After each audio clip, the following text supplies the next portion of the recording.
Hello दोस्तों, हम लोग यूपीपीसीएस प्री 2026 की तैयारी के लिए आज से शुरू करेंगे क्लासेज। और ये मेरी पहली क्लास है।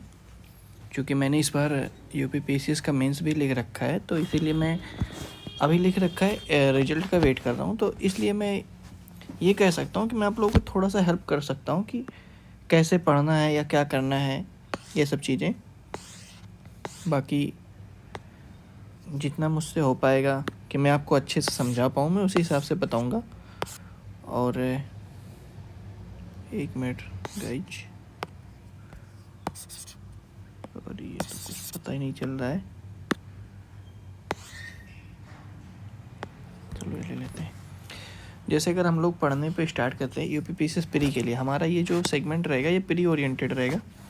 फिर जब प्री हो जाएगा तो फिर मेंस ओरिएंटेड हम लोग पढ़ाई स्टार्ट करेंगे आगे कि मेंस में कैसे कैसे पढ़ना है, क्या क्या पढ़ना है, कितना। यार लोग बहुत ज़्यादा बताते हैं कि बहुत ज़्यादा पढ़ना है। देखो, नो डाउट पढ़ना बहुत ज़्यादा है, पर कंस्ट्रक्टिव वे में पढ़ना है कि आपको क्या क्या पढ़ना है। सबसे पहले आपको होना चाहिए कि क्या नहीं पढ़ना है, मतलब क्या पढ़ना है क्या नहीं पढ़ना है। इसमें बहुत से लोग कंफ्यूज हो जाते हैं। आपको ये होना चाहिए क्या नहीं पढ़ना है, और सबसे बड़ी बात कितना पढ़ना है।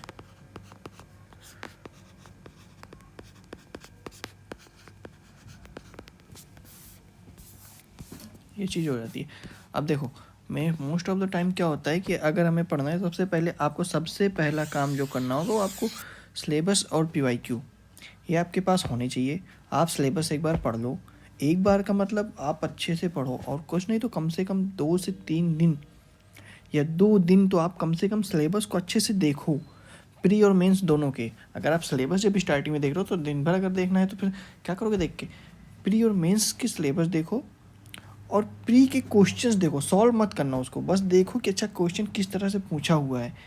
या अगर आपने जैसे पहले पढ़ रखा है, मान लो हिस्ट्री पढ़ रखा है, पॉलिटी पढ़ रखा है, तो आप देख सकते हो कि कैसे क्वेश्चन पूछा हुआ है। कि यार हिस्ट्री तो मैंने इस तरह से पढ़ा हुआ है पर क्वेश्चन कुछ और तरह से पूछा हुआ है, तो अच्छा अब मुझे इस तरह से भी क्वेश्चन को पढ़ना है या हिस्ट्री को इस तरह से भी पढ़ना है, ये अप्रोच भी होनी चाहिए। एक ये चीज़ देख सकते हो। बाकी पीवाईक्यू आप देखो, प्री के जितने भी 8-10 साल के पीवाईक्यू देख लो, 10 साल एनफ है।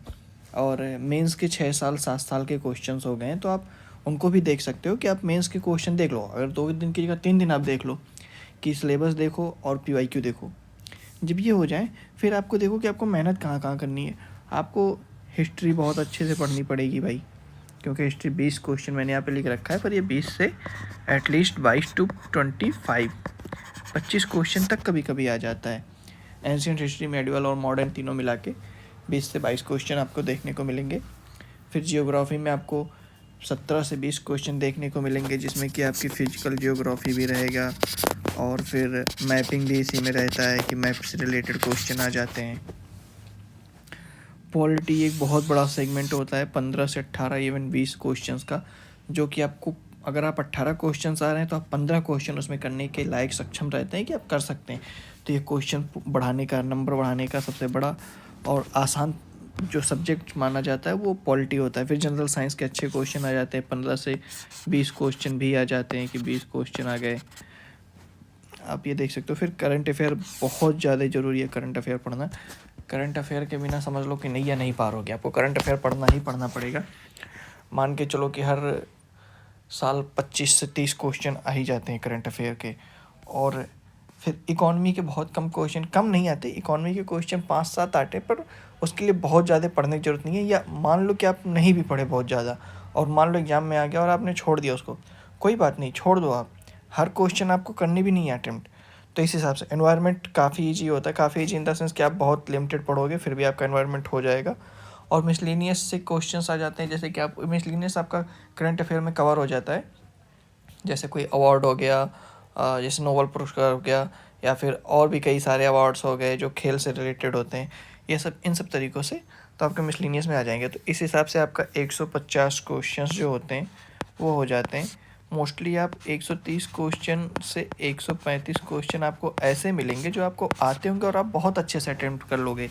बहुत से लोग होते हैं जो 135 में से 120 क्वेश्चन तक कर जाते हैं। और कट ऑफ अगर देखा जाए, सॉरी दूसरे पेज पे आ जाते हैं, अगर कट ऑफ देखा जाए प्री का, तो ये हमेशा 90 to 100 क्वेश्चंस के बीच रहा है। और पिछले साल तो मुझे लगता है कि ये जो था ये लगभग 82 to 84 क्वेश्चंस थे। इसी हिसाब से रहता है, बहुत ज़्यादा कट ऑफ नहीं है आपको, बहुत ज़्यादा। इसीलिए मैं कह रहा हूँ कि बहुत ज़्यादा मेहनत नहीं करना है, बशर्ते मेहनत करना है, कंस्ट्रक्टिव मेहनत करना है। और अगर देखा जाए, 1 मिनट, तो कहीं ना कहीं मतलब यही है कि आप 6 घंटे 7 घंटे अगर आप रेगुलर दे रहे हो पीसीएस को, इतना इनफ है। तो आज के लिए इतना ही करते हैं। हम लोग शुरू करेंगे पॉलिटी का सेगमेंट। सबसे पहले हम पॉलिटी शुरू करेंगे, क्योंकि मेरा ये मानना है कि आप जिसमें अच्छे हो आप वही चीज़ करो। तो मेरा पॉलिटी बहुत ही अच्छा है। बाकी एक और सर हैं जो कि हिस्ट्री से पीएचडी कर रहे हैं, उनसे बातचीत चल रही है। अगर उन्होंने कहा तो फिर हम हिस्ट्री की क्लास भी लगवा देंगे, हिस्ट्री क्लास भी होती रहेगी आपकी। फिलहाल पहले पॉलिटी करते हैं। और पॉलिटी के लिए आपको बहुत ज़्यादा टाइम नहीं देना है। देखो, मैं पढ़ाऊँगा नहीं कि मैं पढ़ाने बैठ रहा हूँ आपको ना, क्योंकि मैं भी पढ़ रहा हूँ यार, मैं मेंस लिख रहा हूँ, मेरा है। तो क्या है कि आपको सबसे पहले क्या करना है, आपको जो काम दिया जाएगा या जितना कहा जाएगा आप उतना पढ़ लो, उतना पढ़ लो पहले। उसके बाद आप जाके PYQ सॉल्व करो। आपसे ना बने तो फिर आप कमेंट करके बताना कि नहीं हमसे तो नहीं हो रहा है। चलिए इसी के साथ ख़त्म करते हैं। बाकी नेक्स्ट वीडियो कल या परसों में आ जाएगी, जब हम स्टार्ट करेंगे क्लासेस। फिर क्लास आपकी रेगुलर चलेगी। Okay, thank you.